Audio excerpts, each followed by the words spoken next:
Hey everyone, welcome to Chess on the Brain. So let's go ahead and do some analysis of some recent games I played last weekend on Saturday.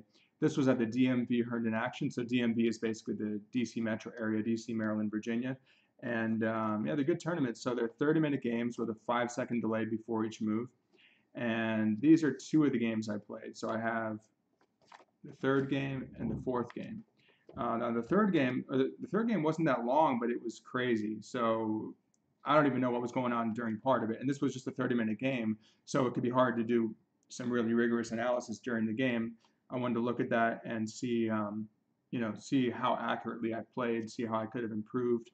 So this one will probably be a little bit heavier on the computer analysis. But the second one that we have here, the round four, this was also it was a little bit more of a strategic struggle, but it was also pretty wild. So I think these are two of the most entertaining ones, as well as instructive games. I hope for you to watch, and I really want you to join in as well. I mean, that's really what I want this channel to be about, largely to obviously talk about pawn structure, talk about the ideas behind the moves, but just not to have it be one way, to have it be really a two-way street for you to be able to contribute as much as possible. That's why I like to do analysis of viewers' games too. So I think I've done like 6 or 7 now of people that submitted games. If you have any games you want to submit, just go ahead, submit them, and I could either analyze it on my own, or again, ideally somehow if we can like both be streaming at the same time. I haven't done that yet, but I'm sure there's some way we can set that up. So to figure out that technology, if someone who knows how to do that, let me know. That'd be kind of fun if we have like both of us have a box up there with our cameras at the same time, or voice at the same time. Otherwise, just contribute through the YouTube channel, I guess, on the live dashboard. So if you want to contribute there, or what I want to know is if there's a way to do it through this analysis board. So for example, if you followed me on Chess, I'm El Tenedor, Eltenedor, which is the fork in Spanish. So maybe if you followed me on there, you'd see the analysis board. I'm not sure how it works, but again, if you know that, if you're real tech savvy, especially with leadchess.org and streaming, let me know. I'm still kind of getting the hang of it. So let's jump into it. The first one that we're going to look at, this is between me and the tournament director. You're allowed to play in games. You can set up organize the tournament. I think it would be the tournament organizer. But it's a small tournament, and so he could still play in it. And he's about an expert, around the 20 or the 2,000 threshold. I think it's like high 1900s, but yeah, he's an expert, I'd say. And he's a very aggressive player. So it leads to an interesting situation, because I played a Caro-Kann, the Caro-Kann opening, which is an interesting choice against a really aggressive player, because you're trying to take out some of the steam from their opening. But not to say that you don't want to attack yourself, because I love to attack too. I mean, I like to play, flexibly. But if they're gonna, if they're gonna create an opening, create a weakness based on the opening, that's great. So he did the fantasy variation of the Caro-Kann. So that's after e4, c6, d4, d5, and I'll flip it around. So since I'm looking at it from my perspective, and hopefully if you play this from white or from black side, then you'll get something out of this. So yeah, the fantasy variation, if you know it, it's f3. So why is it called the fantasy variation? I don't exactly know. I think it's because you think you're just going to take over the whole center, and you want everything as white, trying to get everything. And of course, black is not going to oblige, not going to make it so easy for you. So, I mean, obviously you've created a weakness on f3. We all saw how, I think it was Aronian who crushed So when he played early f3. That was in a Nimzo Indian like a year ago. And so yeah, f3 can definitely be punished, and it was punished in this game as well. But not before it got really insane for both sides. So after f3, now there's some options. I think I've seen queen b6 here. Let's go ahead and do the opening book, just so we can make sure that we're playing some good moves out of the opening. So the opening book is here. Let me know if you have any trouble seeing it. I think it should show up if I go to the dashboard. Yeah, I think it should show in there. Okay. So and again, yeah, feel free if you have any questions or comments, any improvements you think, or if I didn't explain something clearly, just go ahead and ask, because I want to try to make it as clear as possible. That's the point of I'm a chess coach, so that's the point. I'm supposed to try and do that, right? To try and articulate ideas as clearly as possible. and try to. I think of it as like boiling down, simplifying complexity, because chess becomes a really complex game, and it should be. But at the same time, there are some things you could boil down and get to the heart of the matter, get to the truth of what's going on. So after f3, and I've seen queen b6, and I know that does well for black. But I was thinking that this might almost transpose to a French. It might be slightly better for black than a French, but you're going to play. Well, white's played f3, and you've played c6. But if you end up playing c5 and they end up playing f4, well then they've canceled each other out. So it's like a slow pawn push, 2 moves each time. So if you go queen b6, now I captured, which is the second most common move. But if you do queen b6, this is interesting because, I mean, given that it looks like it does well in practice, this is actually called the Maroczy variation, not the Maroczy bind, which is with pawns, they get their pawns on e4 and c4, but the Maroczy variation, which I didn't realize. Okay, so the most common, and you can see the computer likes it too. Usually I don't run Stockfish too much, but we'll let it run since it's very tactical. So knight c3 seems to be the way to go. And, okay, yeah, I remember looking at this. You can take on e4, and then I think you could still punch him with e5 in the center, get that central counter thrust. You could do e5 right away. I remember I was analyzing this, and that's my dog. I wasn't really convinced that e5 would work. It does well in practice, as you can see. It's 60% wins for black, average rating 2368, and, for both sides, average rating. It's better if it breaks it down for white and for black. But that's interesting. Let's see. There's something about it I didn't like. If they go d takes e5, looks like the most common move, and 2 draws and 2 wins. Knight e2 seems decent too, but this does seem reasonable. Now, do you push? No, you go bishop's right. So that was the one I looked at. So you do bishop c5, you've got that pressure. And now they do knight a4. Okay, it seems like it does okay for white, 42%. A lot of draws. And then, okay, we do our bishop f2 check. So we get our check in, but it's kind of loose. Because after, I mean, it's very uncomfortable for the king, obviously, but what do? I mean, how are you going to hold that bishop on f2? Well, you have to go queen d4, which means you trade queens, and you've already sort of like, you try to tear open the center, maybe even losing a pawn. Maybe you'll get it back. But it may not be as justified after a queen trade. And as you see, white won that game, average rating 2,500, so grandmaster level game. They took there, bishop took back. This was between, I don't know who they are, Delchev and Korobkov. It looks like between 2 Russian players. But and the person with the white pieces was also much stronger, so we have to take that into consideration more than just the opening. But just to show you kind of how I would analyze an opening, it's not just about the moves, but looking at how grandmasters handle these openings and the ideas behind them. So if I really want to know an opening, I'm gonna just go on a tear and just blitz through a bunch of openings, ideally by a particular player. So for example, on 365chess.com, you don't need to use like ChessBase. You can use it if you're really serious. It's great. But 365chess.org, it shows you the frequency by which certain players play those openings. So, for example, if you're looking at a dragon, Sicilian dragon, you look it up and say, hey, Tiviakov has played this a bunch. And I love Tiviakov's games in the dragon, and I only discovered it because of that feature. And then I learned a lot about the dragon by studying his games in that way. And, of course, reading books on it and stuff, too. Okay, so after bishop takes d4. So in this game, white took on d. Let's just look a few moves in. So then the bishop took on e5. Well, that's interesting. I mean, and you got a king kind of awkwardly placed, even if it's a queenless middle game. You still might exploit that. You might go to f2 with the king, but it's going to take a little time for that king to get comfortable. So in this game, not really an expected move. Well, you're getting your rook out, and maybe you can castle by hand or something. Bishop d2. Then they took back. So now we have parity in pawn. It looks like we have 3-6 and 3-6. Black has an isolated pawn, but okay. White gets the rook out on that dangerous line. Black defends it, and the king moves. Okay, sort of castling by hand, as it were. And knight e7. I don't know. It looks approximately equal to me. Yeah, Stockfish thinks it's approximately equal plus 0.1. It's equal, basically, it says. So yeah, this wouldn't be a terrible result, but it's almost like you resolve things too early. It looks like with this line, if you're going to hit him with e5 right away. it's sort of it's sort of a critical line where you kind of have to do this if you're going to play bishop c5.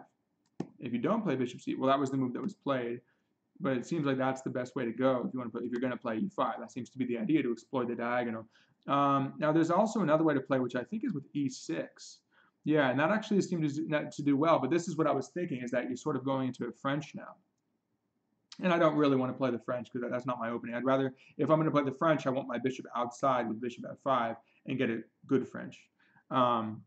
So knight ge2 or a3. So a3 did really well for black in practice. Yeah, I guess knight ge2 seems reasonable. Let's see what happens there. We'll be fair too for our opponent, give him that, because the a3 is not that common anyway. I mean, I don't see why you'd play a3. So this seems more natural. And then, okay, now if you play, a lot of times what happens is, like, there's various options as you go down the line. You'll see various options, you know, that some of which may be good for your opponent. But let's say it was like approximately equal, and you're like, well, why is that? Once you dig a little bit, and you say, hey, but knight f6, that only won or drew for black 60% wins, undefeated for black when they played this game. So then you're like, oh, maybe this is something good here, and maybe they play a3 to stop bishop e4, because you can immediately hit that hit the pawn on e4, put some pressure, and then you have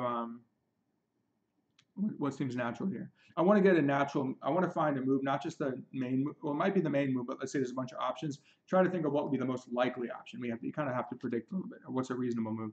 Well, the computer suggested, and it was played twice, so we'll look at that. Queen d3. Now we can do d takes e4 or bishop e7. This reminds me of another variation with the knight f3 and knight c3 early on. In the Caro-Kann without playing d4. So let's say you take, and they take back with the pawn. Seems that the knight might be better, but let's say if they take with the pawn, we could still punch. Yeah, I was thinking, hey, you could still punch him with e5. It's kind of, again, that slow push. You have to go twice to do it. This might be an improved version of that e5 strike, though. And if they want to take it, I mean, now you got knight g4 coming, and you're probably going to get the pawn back anyway with a lot of activity. Okay, let's say queen g3. Sure, why not? Guarding the pawn. h5. So you just want to go h4 and your knight's guarded. If they go h3, you still rush them with h4 anyway. Now where's the queen going to go? Has to move away, or queen f4. Wow, g5. Because of you're trying to deflect the queen. So it's kind of fun once you start digging into openings a little bit, and you kind of just learn new things along the way, like this idea of shoving the h-pawn and then shoving the g-pawn. Okay, it's a little unorthodox, but if it works, it works. So g5, and then yeah, I don't think you want to take. I don't think you want to do that. We're gonna get.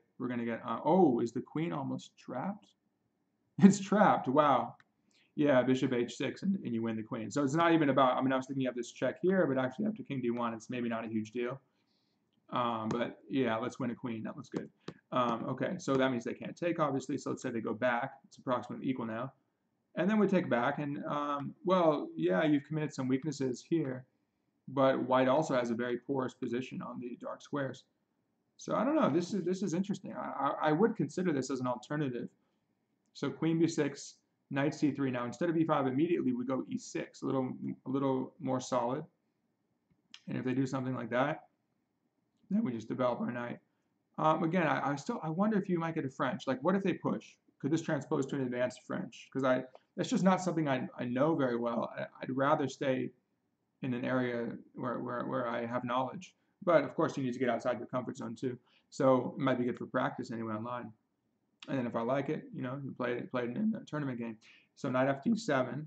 But see, yeah, now you got f4. Now it feels almost like we're transposing to a French with some slight variations. You got f3 to f4, 2 moves, and then if you play c5, you play c6 first, and the knight's on e2 instead of f3, which I think might be good for us. I think that might be the differentiator there. So after bishop e7, now a4. Why not?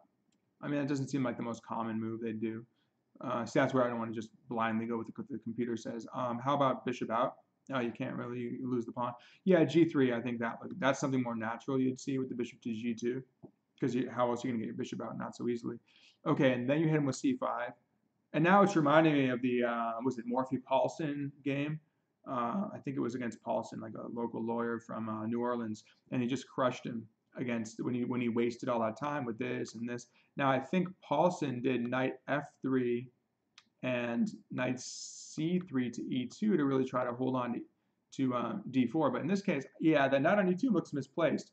Now they didn't have to do that. That's the thing, though. Again, we have to really be objective about it, because and I'm not going to go too deep on the opening, but it's kind of interesting. I think can learn something from this one maybe. And just the next time it comes up, I might try that. So after knight e2, instead of knight e2, maybe there's my dog again. Maybe what if they do? Well, what else are they going to do? Yeah, I mean, you can do queen d3. That doesn't look too natural. Okay, let's say they just did like a sort of a waiting move, like a4 doesn't do anything too decisive, but you're just starting to push the pawn at the queen. Well, yeah, and then we have bishop b4, and that looks pretty good for black. I'm not afraid of that. Okay, let's say bishop e3, and you develop. Okay, let's say they get. Okay, now I'm thinking if you get e5 in now, and that's what happened, actually. White won this game. And then you get f2. Oh, they did king f2. That's interesting. But let's just say f4. I'm just curious to see if you do f4 and then knight f3. But they've compromised a little bit with a4. Yeah, but it seems like black is fine with c5. I guess I can handle it if it comes up. Probably wouldn't come up too often. But now let's compare that to what actually happened in the game, which was to take it.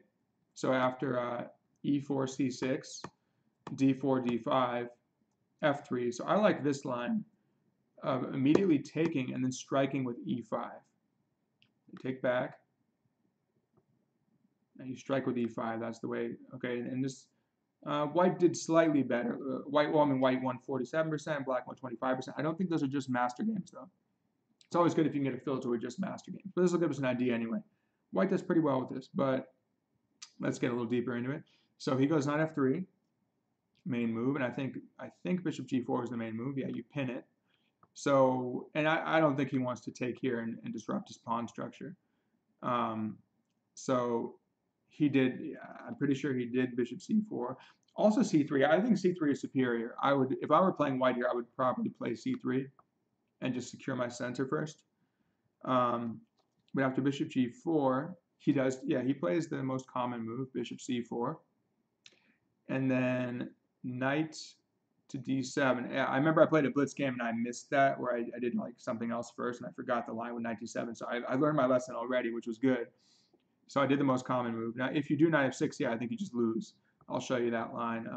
If you go knight f6, then yeah, that's a problem, because they just take on f7. The difference is that the knight here on d7 would be guarding e5. So I'll show you why that matters for the defense. So after king takes, you take with check, you unleash your queen essentially on the bishop, but you don't lose your queen because you have a check, and it's basically a fork and a discovered attack simultaneously. Discovered attack on the bishop while forking the king and the bishop. So you get it back, you get the bishop back, and black's king is centralized. White's going to take it back in castle, and it doesn't look very good for black. Yeah, +3 basically. Black is lost there. So yeah, you can't do knight f6. That's sort of a trap. It's a trap there. So you have to do knight d7 if you want to play the line. If you know it well, see now we're starting to see it balance out. See, again, the reason why it looks so bad is because there were certain players that played it and did some blunder. They didn't know the line. So it's probably including like 1,000, 1,200s and stuff. But I'm sure the masters who played it knew the line, and they did knight d7. And then after knight d7, so again, now this of course doesn't work. Why not? Because we have two options.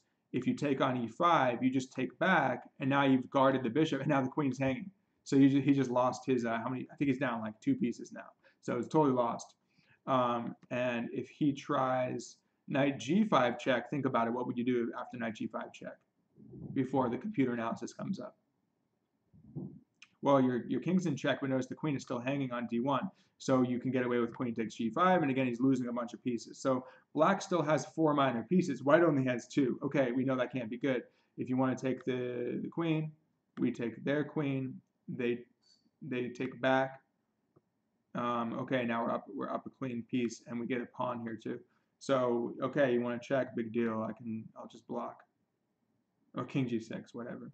I mean, this is probably fine because you can't play e5. Or you could do king g6, just get your king out of there, attack the bishop, essentially, with your king, because you're not going to get mated there. He moves, and then you develop. You want to push? Okay, no problem. I'll just go knight d5 or something. And then I'll attack the bishop and come into e3 even. So yeah, that's lost. Okay, so this is the fine point behind this line, is that you have to win. There's another idea though too. Remember, this is going to come up a lot. F7.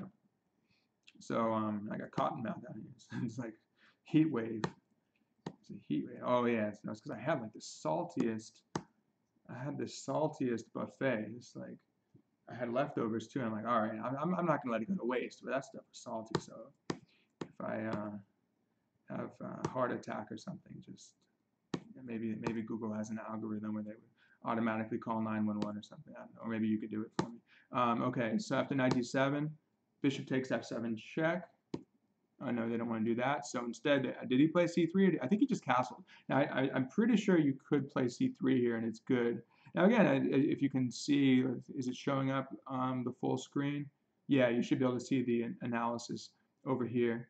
And yeah, so if you go ahead and play c3, it just stabilizes the center. I mean, if you have the center, it's your responsibility to defend it. Now, again, I think my opponent's a really aggressive player, so I think what he wants to do is he's not so worried about defending his center. He just wants to tear stuff open and exploit my centralized king, which I don't blame him for. So, and actually, that's the most. Well, there were 73 games on this on Lee Chess's database where white castled, and there were 42 games where they played c3, and actually black did better with c3. So okay, maybe he played the best move. Let's see. So he castles. Well, you can see it's very uncomfortable. But now what happens is you can actually, soon I'm going to go bishop h5, which is an idea I read about in a book about the Caro-Kann. So bishop h5 covers f7. I didn't take all the recommendations. I do a lot of weird sidelines and stuff, but I do think that I do like the recommendation in the book. What was it called? I'll see if I have it sitting around. But yeah, I do like the recommendation of knight g to f6. Oh, f6 is a move. Yeah, no thanks. Maybe that's if you're freaking out. That's called seeing a ghost and overreacting. I would not play f6 there. But yeah, knight g f6 is the move here. And so as you can see on the analysis by Stockfish, that's at 0, which means it doesn't see any advantage for either side. And you can see here the bar is approximately at the red, like right around it. Equilibrium in terms of the computer analysis of the lines it's evaluating, looking at millions of lines probably. Okay, so knight g f6. Now then he does c3, and I think it's about time. Yeah, and again c3 does well, so it really doesn't matter. I mean, you can do c3 and move earlier or not, but it probably should be played. But but he's still testing me because maybe I didn't know. Maybe I'll play f6 and freak out, and then he'll have an open king or that diagonal aiming in here. Okay, so again, I don't think any of these tricks work on the king yet, and I'm going to ensure that by going bishop h5 to cover here. So, but the second he goes c3, see he's looking to go queen b3 here, hitting b7, kind of like in the Morphy opera box game against the Duke and the Count, where he does queen b3 and hits both, and it actually works there. So we don't need to repeat that. We can learn from Morphy's success, from their mistake. So after c3. Then I do bishop h5, and that was the second most common move. Interestingly, it didn't do very well in practice. Average rating 24-13. Now bishop d6, average rating a little bit lower, but it was as it turned out, was approximately equal. Now again, it might be because of something that happened down the line. So let's see if there's something that I did that worked out for me, or maybe I should make an improvement after bishop h5. But I do like this idea of bishop h5, and I had a really cool. I was so annoying when I was playing in India over the winter. I did bishop h5. I ended up getting this really cool attack, like with bishop d6, queen c7, and the guy goes, my opponent went bishop e3, and no, he did bishop g5, and what happened is I did h6. His bishop goes back. That was very important because he didn't defend e3. So then I hit him with knight g4 at some point, hitting. So then what I'm doing is I'm threatening the fork on e3. So after knight g4, it's threatening the fork on e3, and it's threatening to take this way. Or maybe I took first, and then I had knight g4 taking this way, unleashing the bishop and the queen battery on the diagonal. So there's a lot of tactics, given that white has weakened the position there. Unfortunately, yeah. What happened is I won the exchange, and I told him I ended up losing, not even drawing. I ended up losing it like in an end game with the exchange up. So hard lesson. It was a good tournament overall, though. I think it was like +2 overall. And young Indian players are sharp. You got to watch out for them. They're getting very good. So C3, I think, yeah. Let's see. Got reconnected. Okay, sorry. Somehow it got disconnected for a second there. Looks like we're good. Okay. Yeah, I don't know what happened there. Maybe there's a hacker or something, and they didn't like that I was saying positive things about India. I don't know. Let's see. Okay, so after C3, bishop goes to H5 and G4. Yes, it was the Russians. See, they say no. They will maintain their supremacy in chess. We'll see about that. Well, what happened was, I mean, a little side note. I mean, a lot of after the diaspora from after the fall of the Soviet Union. So a lot of players ended up going to a bunch of different countries, especially the U.S. So you have that part of the reason there's such a thriving chess scene in New York is because of these expatriates that came from the former Soviet countries. But yeah, Russia is still strong, but not obviously not what they used to be because of all the players that left. Just to be real about it. Let's see. But they still had Karyakin as a contender. So after G4, now this was different. I was shocked when I saw that move actually. I had to, you got to keep your comp. So okay, now we're off the book. So sorry if you don't like opening theory. I'm not huge on it, but whenever I do review a game, that's when I learn my theory usually. It's like, hey, I'm curious as to what happened in the game anyway. So may as well. Let me make sure it's still good. Yeah, it's still live. All right. So after bishop to H5, G4. Yeah, now G4 was interesting because he realizes I'm trying to cover F7. That there's some issues there. So he's like, no, come back, come back. Now I had a feeling I could just take it, but I was about to do it. I was like, okay, and then bishop or knight I spent a long time. Well, he spent a long time. Okay, thinking about it. Well, when he played. Well, anyway, we started at 30 minutes. By the time that by move 10, we're on move 9 now. By move 10, we were down to both I had 16, he had 15. So that was mostly because of his G4 and my response. But I ended up playing bishop G6. I was so tempted to take it, but I'm like, you know what? If I go bishop G6, I'm already hitting E4 anyway, and I'm hitting G4, so he's going to have some problems, and he's going to have weaknesses on his king. I'm like, yeah, I know it's good if I open his king, because I mean, one thing is this does open his king to some extent by pushing, but removing that pawn is also good. I was like, I saw stuff with queen b3, and I'm like, he's probably gonna pawn back anyway, and it's gonna be messy. So if it was like a 1.5, 2 hour game, I probably would have taken it or thought more on that. But I was like, you know what? Let's just not spend all my time analyzing this, because I saw the bishop g6 looked pretty good for me too. So realistically, it was kind of a judgment call that just trying to make a reasonable move, and I played bishop g6 in a shorter game. But yeah, that's the first craziness, first crazy episode that comes up was how do you handle this G4 thing? But what's the main move here? Queen E1, yeah, I've seen that. Queen E1, where the queen can reroute. I think that might be the move that she provides in the book. It's an IM female. I'm not sure if I think she's not a WIM. She's an IM. I have to let's see. Do I have the book sitting over there? No, I don't see it, but if I do happen to catch, if I see it, I'll bring it out. But yeah, it's a good book on the Caro-Kann. So after, let's say queen e1, that seems to be, if you know your theory, it seems to be one of the ways to go. Or bishop g5 is pretty natural. That's probably what I would see. But queen e1, get off the pin. And then, yeah, bishop d6 is usually where you want to go anyway. And then, okay, now we can see maybe bishop g5, sure. Okay. And then queen c7, that's the setup we want to aim for. Now, there's a very annoying thing where I'll tell you a little, should I say it? If you play this as white. I'm going to say if you want to find out the idea for white, you got to do some research on it. I'm not going to give that one away because I'm playing this as black, the Caro-Kann. So I don't know, because a future opponent sees this. I'm not that paranoid, but still, it'll give you some digging to do. If you want to dig into this, there's some good ideas for white to try to exploit the setup. You might think of it, or if you want to comment, or you might do some research on it. So after knight b2, okay, h6, so that h6 move again. H6 did well, and that was like a 20. It looks like a 2400 level game.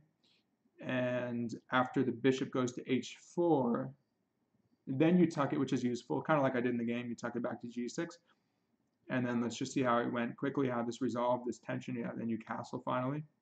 Actually, the computer likes castling queenside for a second. No, yeah, castle kingside.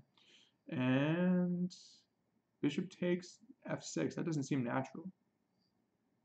With the idea of queen G3, putting some pressure on E5. That's very weird. Oh, because you're trying to exploit this since you have the pin here. Trying to take this with your queen, exploiting the pin on an F7 pawn. But yeah, this seems to be okay for black here after castles. Maybe white slightly better though, but I can play this position.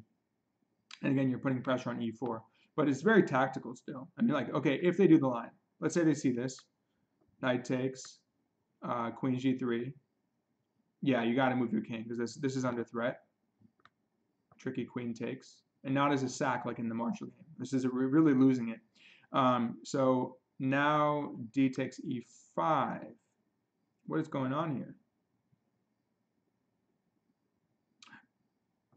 Oh, you just check with the bishop, yeah. So again, if he wants to take it and win the pawn, at least temporarily, he's got to fragment his structure, and you're not losing a piece. And then you just move your knight somewhere. He could probably throw E6 at you. If he throws E6 at you, oh, and then he's trading queens. That's equal then, yeah. So he tries this to hold on everything.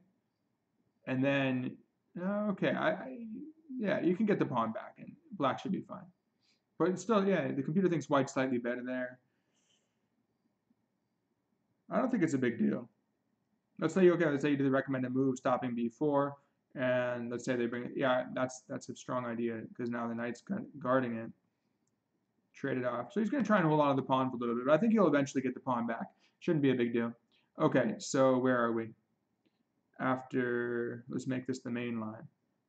So after bishop c4, knight d7, not bishop takes, knight f6. Wait, where's the main line? He castles. There we are. Okay, so I go bishop h5, and he goes g4. There we are. So I'll make this the main line to promote the variation. Okay, so after g4 now, it looks like I can take with the knight. Now, I was really wary about taking with the bishop, because then I am giving up protection on f7. But what if I took with the knight? Let's see. Now, I'll show you the move I did in the game. Just that'll be our main line. Now it says it's, when it says it's 0, it probably doesn't know yet what's going on. It's very complicated. But the decisive move is just to take with the knight. And I'm like, it feels really uncomfortable to let that rook open a little more. And, well, queen, I don't know about queen c2. What's the point of that? What if he does, okay, I was obviously afraid a little bit of this move. I'm sure the computer has a refutation. Oh, wait, do I just have, no. Something to f6. One of the knights probably goes to f6. Yeah, so it's just playing like mercilessly, just to, very much a computer move to take on d4. Like, because I mean, a human seeing this is like, well, I don't want to lose f7. It doesn't look fun if you're not like getting a piece for it or something. But what is this? E takes d4, C takes d4. Okay, what's going on with f7? We have there's 3 attackers on f7 and only 2 defenders. So why don't they just take it with something? Bishop takes, let's say. What's so bad about that? Bishop takes. Knight. Oh, do we have queen h4? Yeah, I was thinking about that idea. The queen, if we can get queen h4 in, but I think there must be a way you can avoid that. Right. Yeah, I remember looking at some lines with queen h4, and I was like, okay, maybe there's something there, but I just didn't think I would be able to get that. Okay, what if he takes with a knight? Same thing? Yeah, you still drop the queen, right? And it's actually winning. So okay, why is it winning? Well, we already have a bunch of pawns. We got 3, 4, 6 against, no, we're only up a pawn. But, well, actually, in a way, black's up in the, well, I mean, the king is in the center. But this is just, yeah, this is a computer line, but it's crazy. Imagine if this became theory or something, this line. So queen d2. Yeah, I mean, it's pretty hard to foresee all this. Knight e3. And then now it looks like we have maybe queen g4 check or something. And if he goes here, we have our queen g4 check. He blocks. We can take it. Well, then he's losing his he's losing everything. I mean, yeah, we just take it. Well, he takes us, and then we just come back and then say, okay, what are you gonna do about your knight? What if he takes on d4? No, his bishop's hanging. So he takes this. We take back, and then this is problematic. So we both have three minor pieces, but our minor pieces aren't getting lost. His are. I mean, I don't see how you're gonna save this knight. You can just do like anything with this pawn. Not g6, g5. Keep this open. And this is coming here, yeah. Something like that. Even knight e5 is coming. Yeah, so that's not good. That's not good for white. Yeah, so maybe that was the way to go. Just knight takes g4. And if knight g5, but that's like I said, practically speaking, this is a 30-minute game. I'm not going to see all that. I mean, even if I were Alekhine. Okay, maybe Alekhine would. But even I don't know. I wonder if Alekhine would do that in a 30-minute game. I just did a practical choice. I did bishop g6. But that is pretty fun. Like I said, it's a crazy game. Okay, so then he takes on e5. He goes d takes e5. Well, now he's hanging both of these pawns. And yeah, he wants e6. I thought about it. I'm like, okay, I know you get that, but I don't really care too much. Bishop c5. Yeah, I mean, anytime I want, I can throw in bishop c5 check and move my knight and castle. No, not really. Not if he gets e6 in, though. It depends. Because if he gets e6 in, well, let's say my knight goes to g4, and then it can come, then this one can go to e5 like happened in the game. But in the game, I actually did queen b6. And yeah, part of me, this was another tough decision. Do I move my bishop or my queen? Because the thing about moving the bishop is it's almost more defensive in some cases, because I might want to take back with a knight and threaten a trade of queens. Also, by moving the queen away, in some lines he has mate threats actually on d7. The only way I stave off the mate threat is by when this knight went here, this knight goes to e5. So if this knight takes, the other knight comes back, stopping mate on d7. That's just how crazy it got. So I did have to make some kind of cold-blooded moves. Like a cold-blooded move would definitely be earlier, like knight takes g4. But I definitely had to make some cold-blooded moves by like dangling by a thread. So after d takes e5, so I did queen b6 check. Let's see what the difference in the analysis. Let's see what the difference is. Queen b6 check is like, oh wow, now suddenly it's white is doing fine. So there's something about that's important. What's the difference between queen b6 and bishop c5? Now let's see why this is good. Bishop c5 check. Obviously the knight's going to take next. So if the king, and then we're threatening to fork. Are we going to take the g4 or e4? The nice thing about taking g4 is that, well, we're hitting this, and we can also work with the other knight on e5, pick up that pawn while hitting the bishop, while defending f7, further protection on f7. So yeah, we would just go ahead and take g4. That looks natural. Okay, then he gets this in, hits the queen. Wow, f6. Now again, another computer move. I mean, I would feel very uncomfortable playing f6, but that's one of the things they say. That computer analysis is like, it teaches us that sometimes the ugly moves, so-called ugly moves, are playable and are in fact the best moves. But okay, from a human perspective, if I can play another move that gives me plus 1.5 and it doesn't enter into the same complications or problems that f6 might give me, well then I'll probably, for practical purposes, I'll probably go with some other move, like if I have it. But f6, I think the idea is though that you just have this strong initiative and you're like, I don't care about my king in the center. Well, maybe move. Well, I was thinking about castling. I was hoping to castle queen side. So maybe you throw in f6, get your queen out, and then you just get your king castle queen side, and your rook is going to come straight to d1, d8, hitting the queen. And as you can see, the fact that white has moved all these pawns means that black is basically harvesting that position. We're just eating up the position.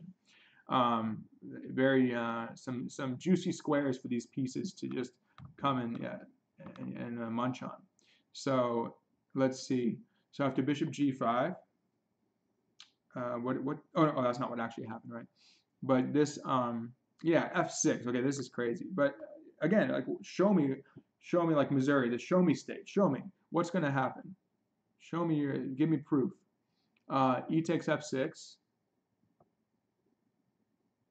Yeah, wow. Okay, this is very counterintuitive because it's like your king side is totally open. Well, so is his.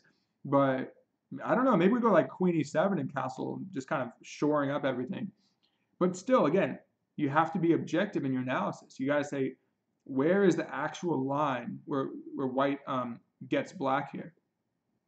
And given all the presence of all these pieces surrounding the king, and the fact that he can't really tear anything open, I mean, still, it's super risky, but why not? Okay, so again, yeah, we can do this in hindsight, but that's why we do this analysis. So maybe next time if we're playing a line like some position like this, we might be like, you know what? I'm going to go ahead and play f6, back it up with good analysis, but you might do it.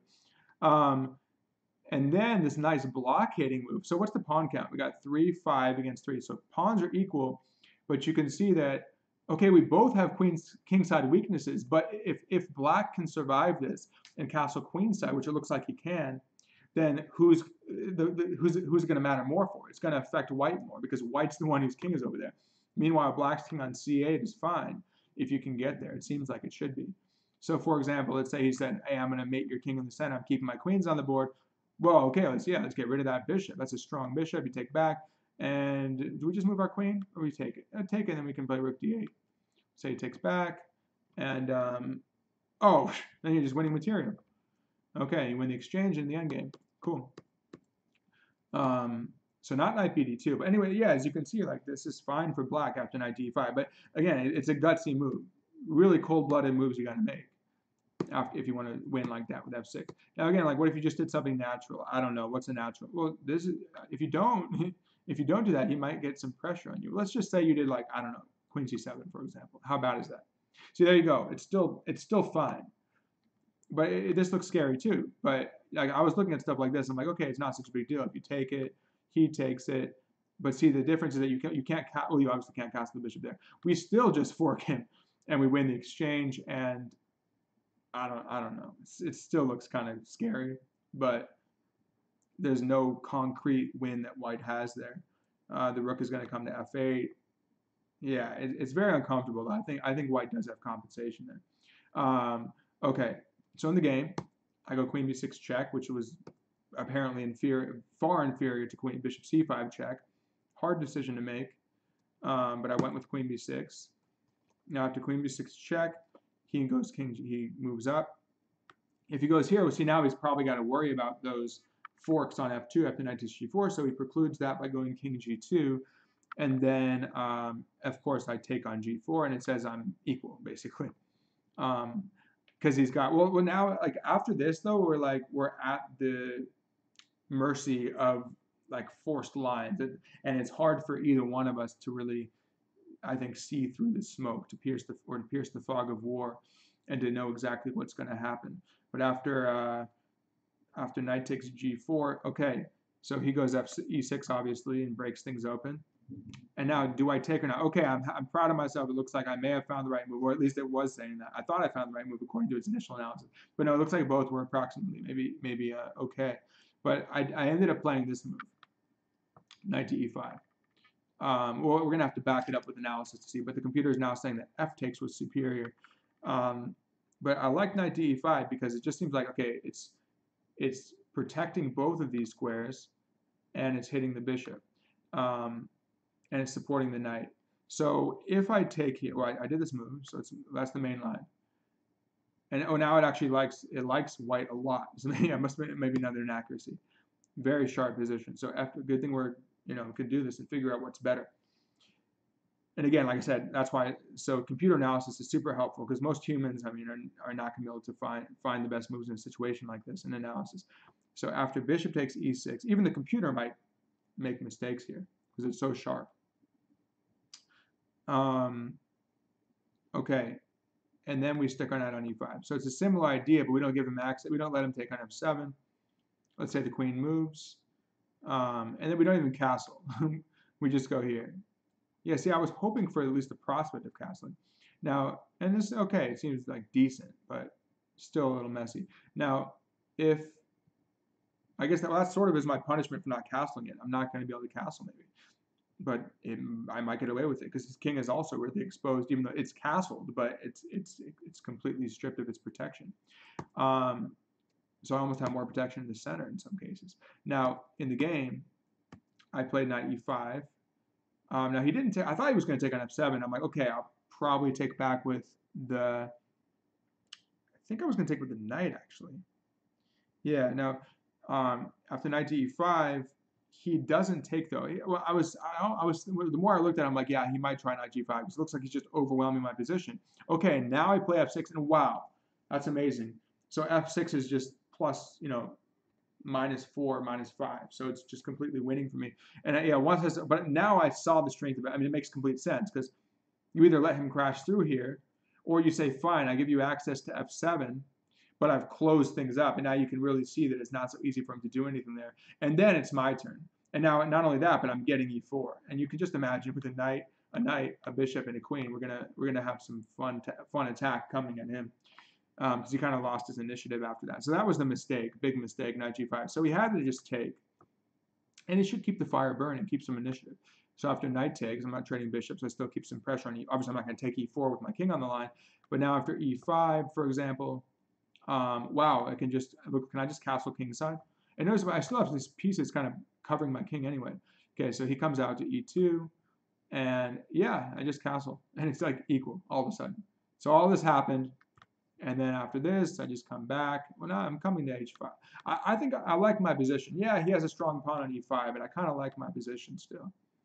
The computer's some lines is favoring black.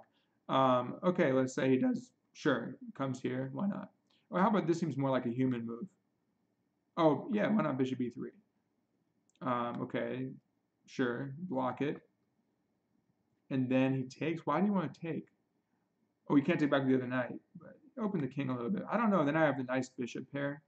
I don't really worry. I'm not so worried about that. Can you get the other bishop somehow? It just develops.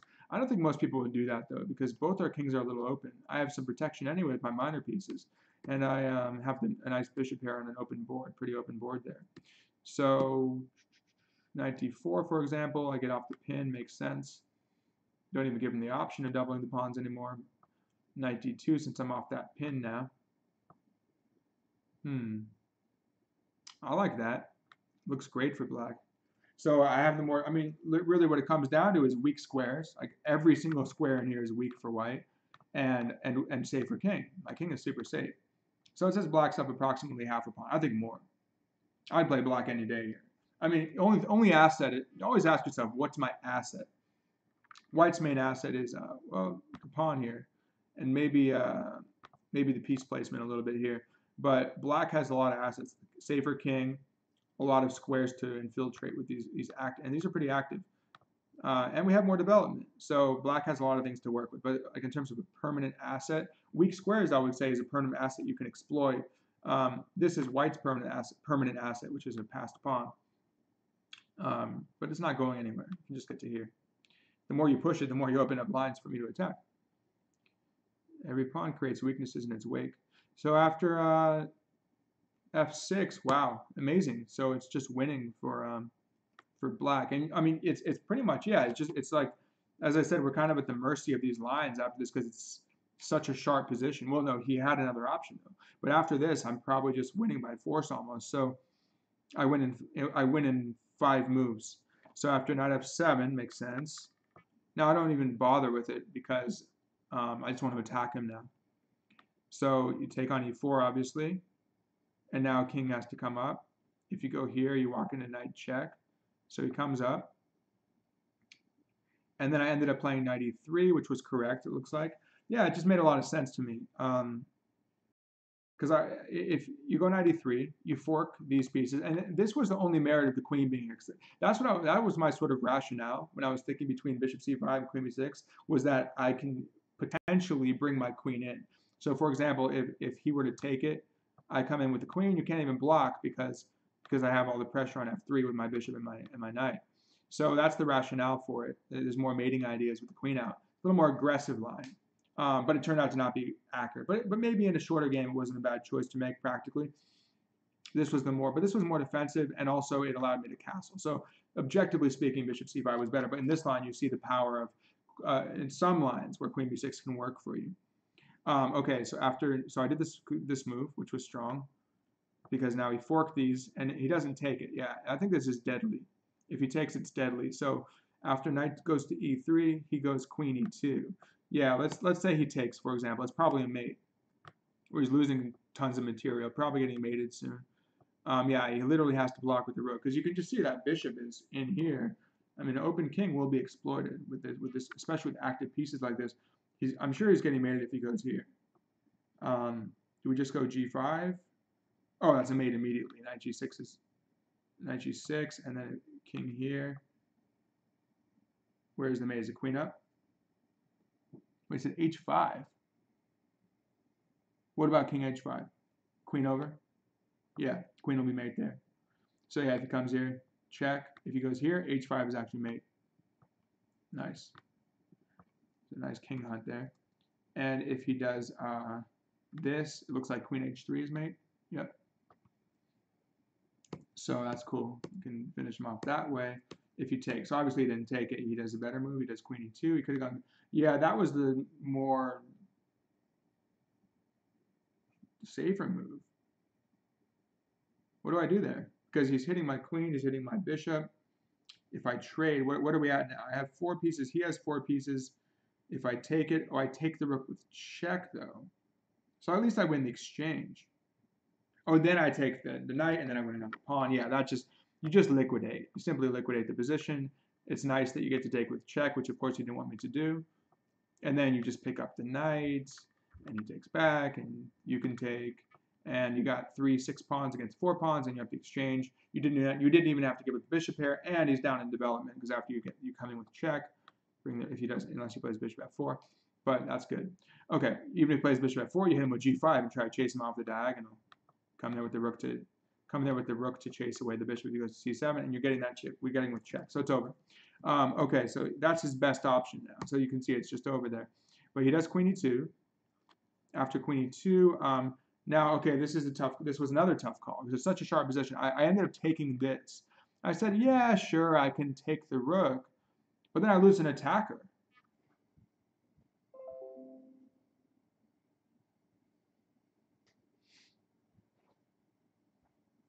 Yeah, I was playing fetch with my dog, and he, yeah, and ended up. I'm not blaming it on my dog.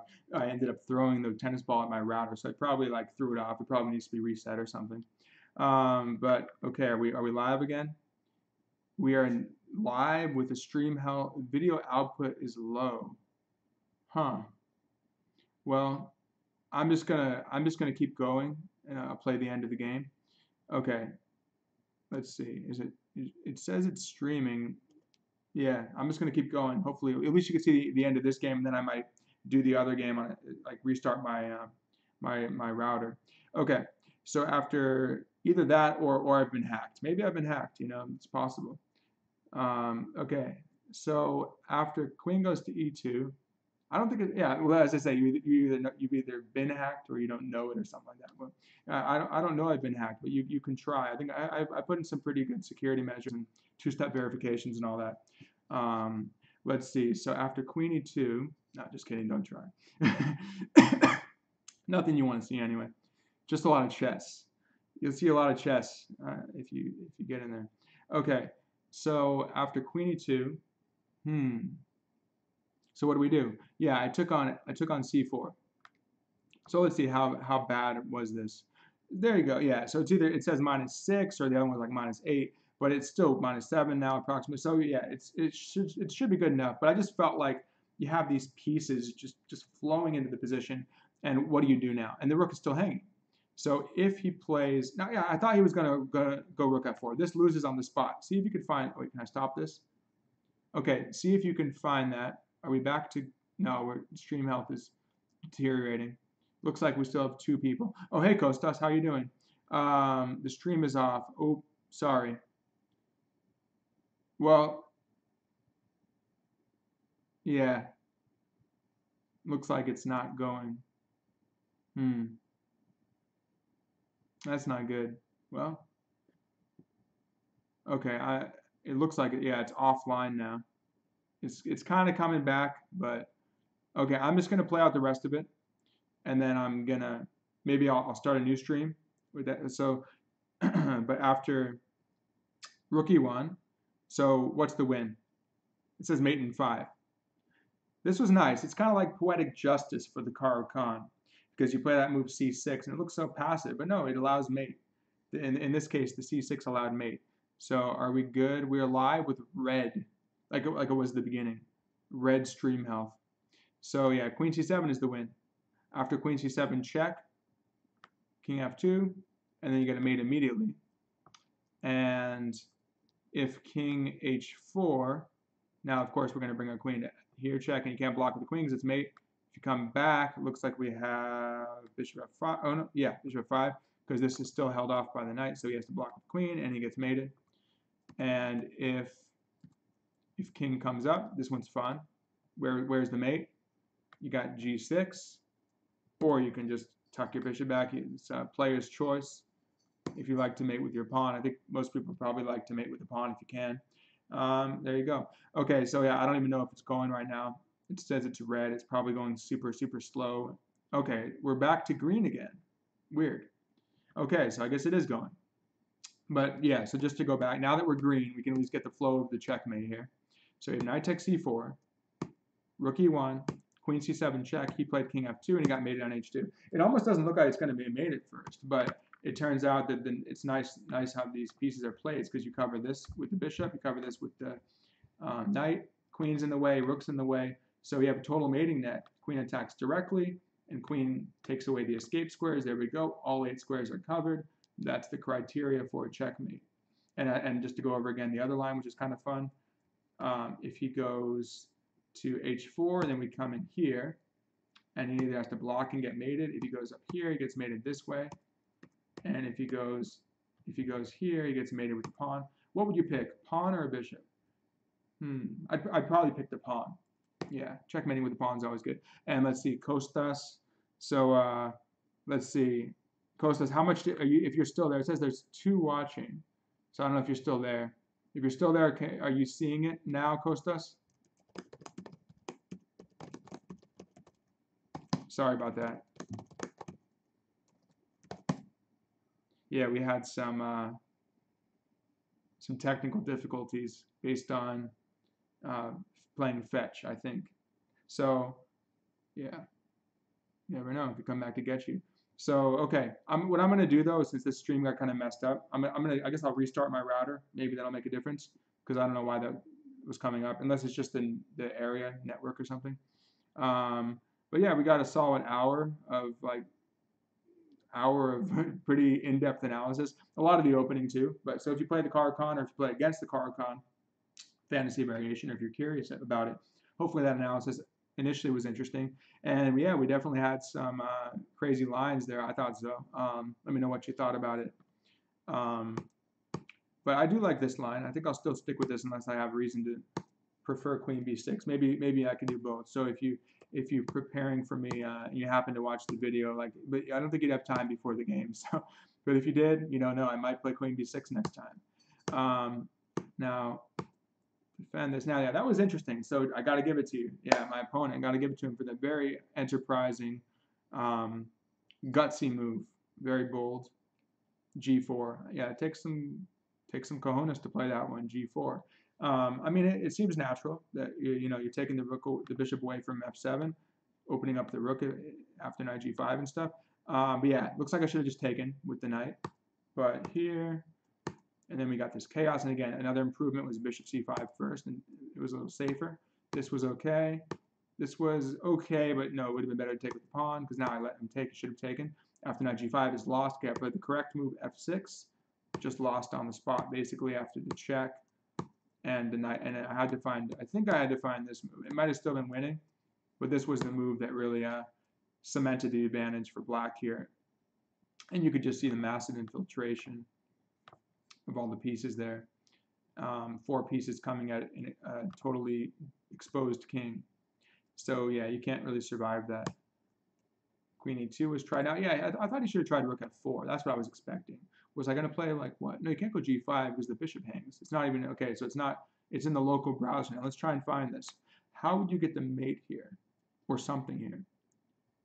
Do you throw in knight f? I don't know, it's tricky. What was I going to do here? Well, there is a hanging queen. Yeah, there's that. It's like the kind of move you don't expect. When your opponent hangs their queen, I don't know, some psychological thing, I guess. You don't expect your opponent to make an awful move, and so you have a mutual blunder where one person hangs the queen, and everyone says, no, they wouldn't hang their queen, and then they just completely ignore it. And then I do something like Well, and then I do something like G5 and hang my bishop or something. Oh, then his queen's still hanging, but then I win the rook after he moves his queen. But yeah, so I would probably like to eat the queen there, and then he would eat my rook maybe. But yeah, that's got to be winning because we have the queen sneaking in from behind, since there's no queen to defend and there's still lack of development. So basically, he was underdeveloped on the queen side. I was underdeveloped in the sense that my king never castled. So yeah, there's a bit of insanity there. Um, but yeah, a lot of complexity to navigate, and I think it was a wise choice that he went for some craziness in a 30-minute game. That's probably the time to do it, create complications. In this case, it didn't work out, but he had some chances to definitely get me there. Okay, so I'm going to stop this one, and I'm going to restart the router and come back for the next one.